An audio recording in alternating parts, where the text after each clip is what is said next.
Good morning.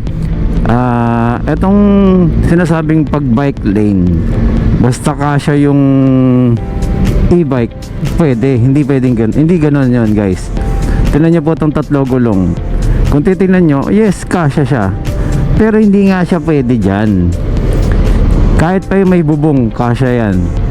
Kasi yung lapad ng bike lane, kung mapapansin nyo, ang laki naman talaga eh, diba? Oh, laki. So ngayon, ang ano dyan, bakit nga ba ganyan kalaki yung bike lane? Bike lang, diba? Eh kasi naman, diba, hindi naman lahat magagaling mag-balance agad at magagaling. So pwede kasi silang ma-out of balance, gumewang, kaya pasok pa rin siya dun sa bike lane na yon. So yung iba nilalagyan ng ano yan, bato para yung barrier.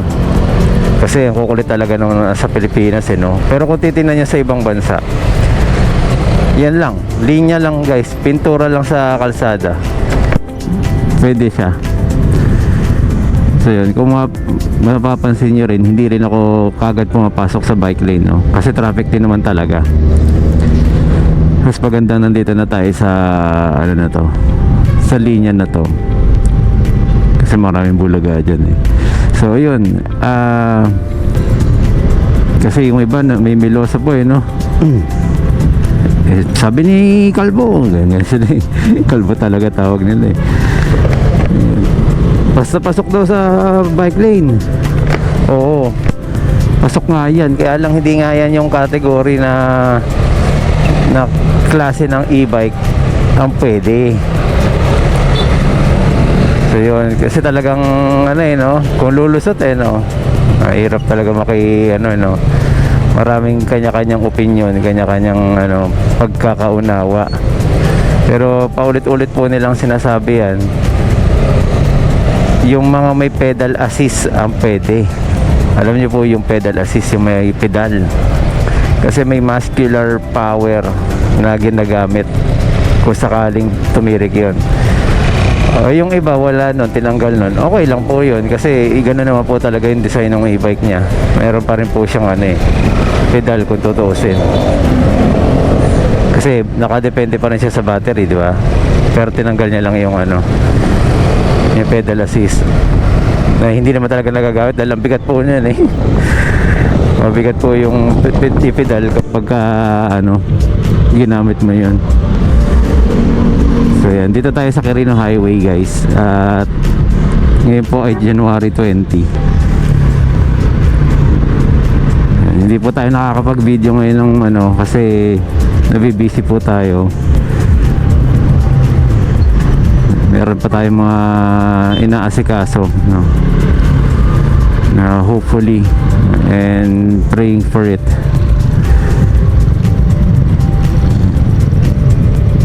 So tingnan natin, hindi tayo makalusot sa kabila din kasi ganun din, traffic din.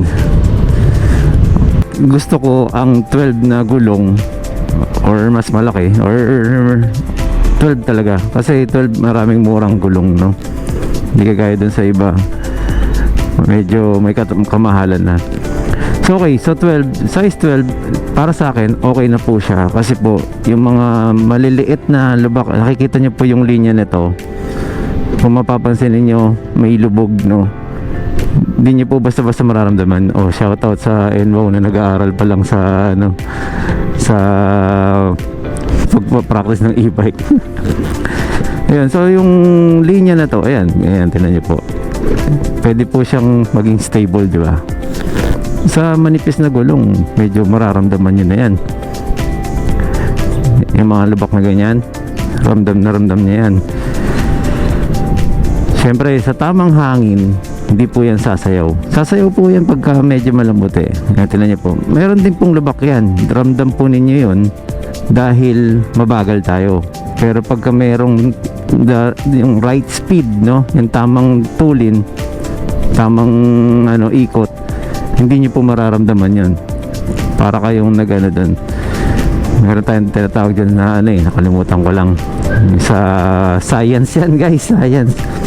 Ayan oh, di ba ramdam nyo? Pero pag mabilis minsan hindi nyo mararamdaman yan. Pag tama yung ano para kayong nilalaktawan nyo lang. Diba? Parang ganun lang, parang normal lang siya. Kaya yan po ang gusto ko. Mas malaki po yung gulong, mas okay po, no? Mas ano siya, mas stable siya. Alam niyo naman po, mas malaki yung kapit sa kalsada, di mas malaki po yung potential na ano niya, kapit. Kahit na yung mga mamahaling gulong na manipis, manipis naman, meron pa rin po siyang magiging ano, disadvantage, no? Kaya nga po mas mahal ang gulong na malaki. Ang maganda lang po sa mga maninipis, siyempre pandrag na pantay ang kalsada. Kung hindi naman pantay yung kalsada, di ramdam mo rin yan. At pang nagdadrag ng ano, ng mga e-bike or motor, drag racing, hindi po drug na syempre pagka nabingkong po yan dahil sa nipis po ng gulong, di pwede ka pa rin ma-aksidente. So pagka medyo gusto mo lagi na mabilis ka, kahit mapalubak, mapahams, iwas din po sa bingkong yung ano yung malaki gulong. Okay, speed 2 tayo kasi medyo mabilis po yung pasok ng mga sasakyan dito sa ano. Okay, hindi ko yata nabuksan yung GPS kaya hindi natin makita kung ano speed natin. So yung mga nagtatanong ba't hindi ko daw ginagawa pa, kasi monitor ko naman po yung baterya. Yung speed naman po hindi ko na po siya ano, dahil alam naman po natin na hanggang 70 lang yung top speed natin. 70-75, minsan lang nag-80. So yun na po yun. So hindi ko na po para siya top speed pa. Pero hayaan nyo po, bigyan ko po ng oras yan. Talagang nabibisi lang tayo ngayon. Sama nyo po sa dasal ang aking mga ginagawa para pagdating po na mag-materialize po ng aking ginagawa, tayo po ay mamamahagi rin po, no? Pangarap din naman natin yon. Nakakatuwa kasi mamigay din, ano? Ayan, so thank you Lord, yun na muna. At papasok tayo doon sa SB Road kasi nakikita niyo po yung kasalukuyang traffic situation dito sa ano, sa Quirino Highway. Oy, maganda yung lamesa mga.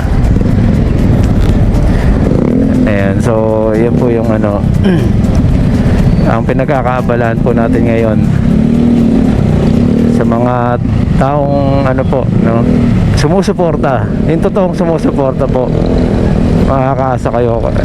Ay, ganun po pala, no, identified mo pa rin kahit na sa YouTube na hindi mo basta-basta makikita kung sino-sino yung mga yun, no? Pero alam mo kung sino-sino sa pakiramdam mo ang mga totoong sumusuporta. So hindi ko na muna isa-shoutout yung mga ano, kasi may mga di natin maiwasan, no? Gagamitin ka lang din, no? Kaya okay lang yon. Tayo naman sharing ang ating ano videos, kaya okay lang po. Wag lang po yung pangalan natin ang nagagamit, no, para sa ibang ano, ibang purpose. Ayun, no, di ba?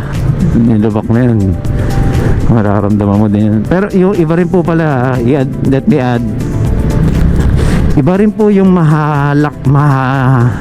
mahalaki yung gulong, yung ano, yung size talaga, hindi lang po yung nipis, no. Iba po yung ganun, kasi yung malaki yung palo na ganun, mas ano din po yun pag ganun yung ano, no, pag ganun yung lubak.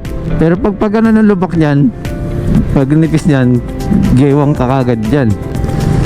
So yun, yun ang mga dapat alamin, obserbahan. Kaya maganda po na may lisensya rin kayo, no. Tapos hanggat kaya nyo, mag-practice muna kayo sa loob ng subdivision. Ano nyo, testingin nyo sa bawat ano, lubak, sitwasyon. Ang ganitong lubak, sabihin nyo, ito okay lang, dadaanan ko, di ba? Ramdam nyo. Pero pagka mabilis, iba din yung impact, pwede rin masira yung gulong nyo. Pero may mga ganyan, yan. No, yan, pagka mabilis yun, wala lang yun, di ba? So yun, ang mga sharing ko lang po, no. Pwede nyo po akong i-correct kung mayroon pong mali sa mga sinasabi ko. Feel free lang po, wala pong problema. We accept, we invite yung inyong feedback. Ayun po, maraming salamat din po, no. Okay, so mamaya ikutan ko lang tong WSC para makita nyo ulit yung itsura natin ng ating e-bike. Kamusta na ba siya? Okay, yung ating gamit, kung mapapansin ninyo, ayan, nagbukas tayo ng ilaw para makita nyo, gumagana pa rin. Kung mapapansin ninyo, yung gulong natin, ayan, hanggat maaari nililiko natin ng medyo yan, kasi nga para maganda yung bilog, kasi yung iba puro gitna, diba, magiging flat lang siya. So yung mga lubak na maliliit, sabi ko nga sa inyo, pwedeng parang baliwala lang siya, no. So tingnan muna natin. May dala tayong magtitinda tayo ng Mountain Dew, guys. So ayan. So yung likod, Maxxis tire po yung gamit natin. So 130 70 12 yung size. Tingnan natin sa malayo. Pakita natin sa malayo. Ayan. So kung makikita nyo, medyo naging bulky po siyang tignan, no. Ayan, so lalapitan ko na po, no. Okay, so let's go na. Dahil gusto ko lang naman pakita sa inyo yung ating gulong ngayon.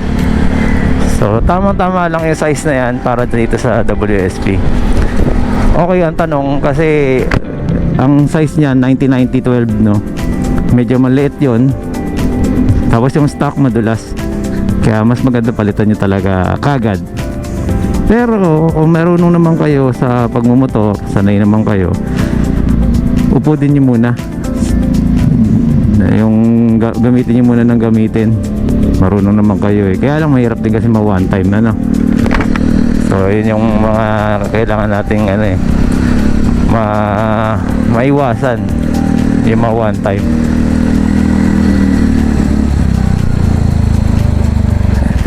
Kaya ingatan nyo yung mags nyo, kasi yung 90-90-12 pag medyo lumambot ng konti yun, bengkong kagad yun. So ito po ay north wind. Now, overtake tayo. Ayan. So ganito po lumiko, charot. Ayan. Hindi nyo naman po kailangan ihiga masyado yung motor. Ayun. So yun, dito na lang po. Nandito na tayo sa Barangay Nova proper. Papunta po tayo dun sa ating pwesto sa tapat ng Barangay Novaliches proper. Okay, thank you po.